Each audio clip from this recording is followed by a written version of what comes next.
Welcome to Soul Rise Stories, where real people, real struggles, and real motivation come to life. Let's begin today's inspiring journey. In the middle of a noisy street, under a rusty tin shade, sat a little boy no older than 10.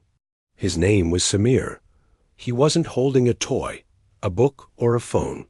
He was holding a wooden tray filled with cheap pens. He wasn't playing. He was selling. He wasn't dreaming like other kids. He was surviving.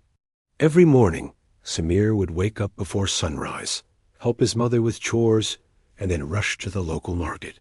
He had no school to attend, no teacher waiting, just a sick father lying on a string cot and a mother who cleaned people's homes. They barely had enough to eat, but they had one thing, hope. Samir would stand at the corner of the street with his tray and call out gently, "Sir, pen? Just 10 rupees." Most people walked past him. Some ignored him completely. A few gave him coins, not out of kindness, but pity. But Samir never begged. He never chased anyone. He stood there with quiet dignity and waited, because he believed something powerful. One day, I won't be selling pens. I'll be writing my future. His father had worked in a factory until a stroke paralyzed half his body.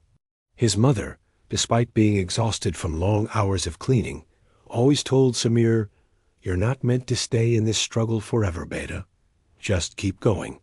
But life was harsh. Samir wore torn slippers. His clothes smelled of smoke and sweat. And yet, behind his tired eyes was a burning fire, the kind that doesn't go out, even in storms. One day, as Samir stood quietly in his usual spot, a man in a crisp white shirt stopped. He looked at the boy's small hands gripping the tray and asked gently, "Why aren't you in school?" Samir replied honestly, "Sir, my father is sick. I sell pens to buy food. I want to go to school. I just don't have the money." The man nodded. "And do you have a brain?" Samir smiled. "Yes, sir, and a dream, too. I just need a chance."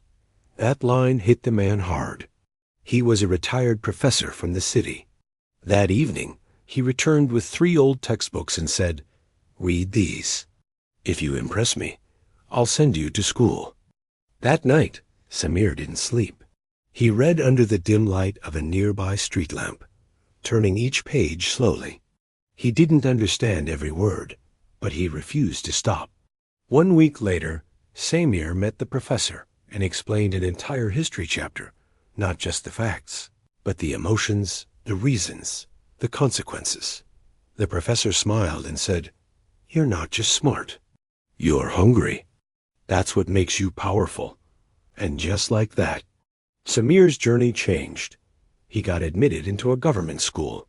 He sold pens in the morning, attended school in the day, and studied at night. He didn't have a desk, so he used his lap. He didn't have internet, so he asked questions. He didn't have time for games, because life itself was the game, and he had to win.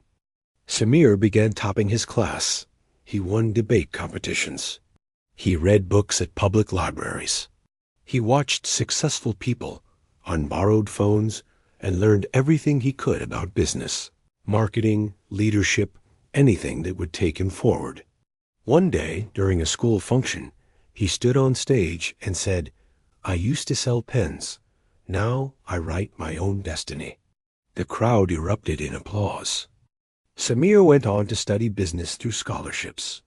He worked night shifts at a call center to pay for food. He freelanced online. He learned digital marketing through free YouTube videos. He failed many times, lost clients, got cheated, slept on floors, ate dry bread, but he never lost his belief. Over time, he saved enough to start a small digital agency from a rented room. At first, he got no clients, but he kept going. He treated every small job like it was his breakthrough. He delivered more than what was asked. Slowly, people began to trust him, then recommend him, then follow him. Today, Samir is the CEO of a 6-figure digital agency. He hires underprivileged youth. He trains them, mentors them, feeds them, because he knows what it feels like to have nothing.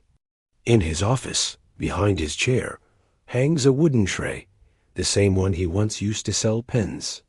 There's a label on it that reads, "The first business I ever ran, with heart, not money."